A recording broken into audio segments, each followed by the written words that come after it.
Florianópolis, porque a gente está falando das mulheres, mas a gente também precisa falar dos homens, gente. Apesar do foco ser esse mês de agosto, a luta é constante e diária. O nosso estado de Santa Catarina conta com uma iniciativa que é muito necessária, que são grupos de assistência para homens autores de violência doméstica. Para conversar sobre políticas públicas de enfrentamento, falamos ao vivo com o mestre em psicologia, Davi Thiago Cardoso. Oi, Davi, muito obrigado por estar conosco. Bom dia.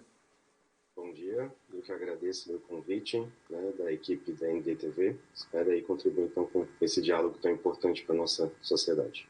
Sem dúvidas, importantíssimo. Quando a gente fala nesses grupos, a gente está falando de uma abordagem que foca no agressor, não é, Davi? Exato. E aí a gente muda um pouco essa ideia de agressor para homens autores de violência, né? Porque a gente entende que agressor, a gente coloca esse homem num lugar de que não existe mudança. Quando a gente diz que ele é um autor da violência, a gente acaba tirando esse lugar de que pode chegar numa psicopatia e que ele está doente, quando na verdade é uma construção social. Então essa é a importância já de começar logo de cá já explicando a diferença entre por que a gente chama de autor de violência e não de homens agressores. A diferença, percebam vocês que a diferença está nos detalhes, né? Existe um trabalho de sensibilização, a gente tem também um trabalho de mapeamento desses grupos, não é, Davi? Exato. Quem fez esse mapeamento foi o SEJU, o Centro de Estudos Jurídicos de Santa Catarina, junto com o Grupo Margens da Universidade Federal de Santa Catarina.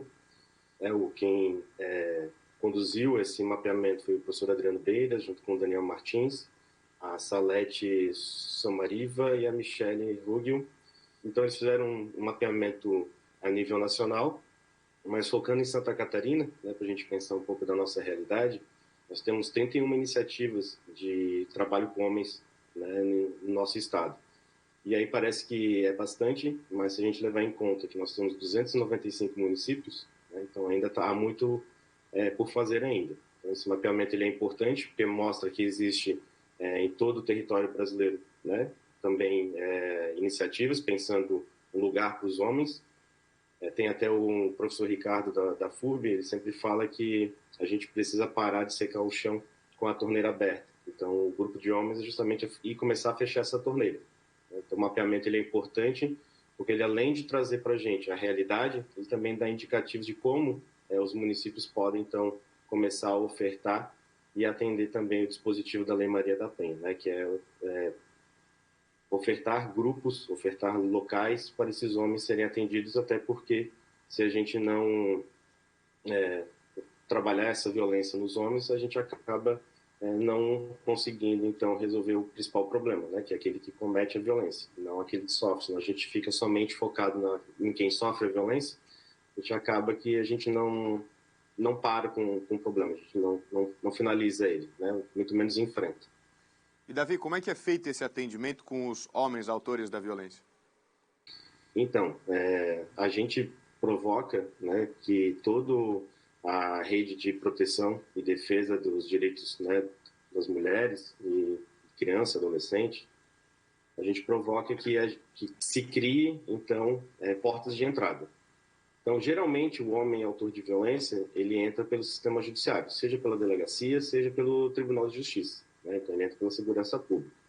Contudo, se a gente deixar eles serem atendidos somente no Tribunal de Justiça ou somente na delegacia, a gente acaba marcando esse homem como um criminoso e só isso. Então, o que a gente tem provocado? A gente tem provocado que a política pública de assistência social, que é a política pública brasileira responsável para atender famílias em contexto de violência, ela seja um lugar, então, para que esses grupos aconteçam.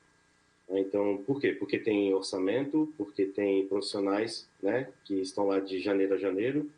Então, quando o homem ele é encaminhado pelo Tribunal de Justiça, seja pelo Ministério Público, seja pela delegacia, então a gente eles são encaminhados então para comparecer ao Centro de Referência Especializado de Assistência Social, e aí estou falando da realidade de Balneário Camboriú, e aí lá então ele é acolhido por mim e pela minha colega assistente social, a Natália Pazini Silva. Então, nós fazemos essa acolhida, então uma dupla, um psicólogo e assistente social, vão ouvir a demanda desse homem, o que ele entende, se ele entende porque ele está ali, e algumas vezes, a maioria das vezes ele não entende que o que ele fez é uma violência. Ele entende simplesmente que foi uma relação de cuidado e que esse cuidado a mulher não está entendendo que cuidado é esse. Porque ele foi treinado, foi criado para produzir, né, essa violência e essas relações violentas.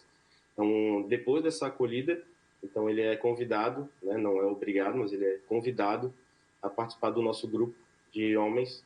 E esse grupo, então, são 10 encontros.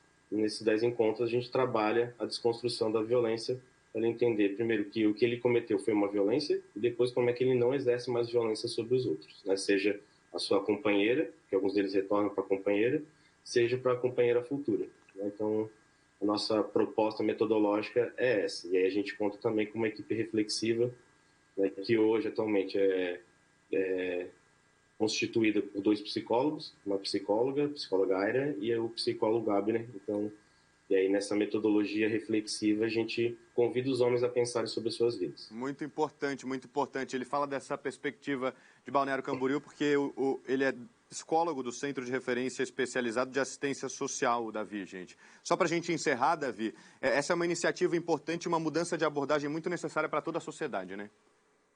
Exato. Se a gente ficar somente judicializando os homens né, e ofertando para eles o presídio ou a penitenciária, a gente acaba não resolvendo o problema. Então, a necessidade de haver grupos que acolham esses homens, né, que seja um lugar que, além de produzir um lugar de fala para esses homens, mas também um lugar de escuta, em que eles possam escutar, né, possam olhar para a sua demanda, conversar com os outros homens, entender que, né, esses outros homens, assim como ele, também não entendiam que o que exerciam era violência. Um exemplo claro é um homem que olhou um vídeo que a gente passou e aí ele ficou estarrecido porque ele fazia a mesma coisa e não entendia que aquilo ali era violência. Então, a partir do momento que nós homens entendermos que o que a gente exerce sobre os outros é uma violência, e aí eu posso então ter um relacionamento diferente, propor algo diferente para essas relações, e aí então eu consigo então pensar também, né, um novo modelo de sociedade não pautado mais na violência, mas pautado então em relações harmoniosas. Muito bom, Davi, muito bom. Muito obrigado pela sua participação, a gente agradece imensamente e parabeniza também pelo trabalho, Davi. Eu que agradeço mais uma vez um espaço de fala, né, e também convido os homens também, não precisa vir pelo judiciário, pode vir também com demanda espontânea, né, podem procurar os CREAS das suas cidades, porque às vezes você está tendo um problema que você não sabe resolver e aí não precisa primeiro ir para a delegacia, depois para o judiciário, para depois chegar na gente. A política pública funciona de segunda a sexta, então a gente espera você também. Maravilha, muito obrigado.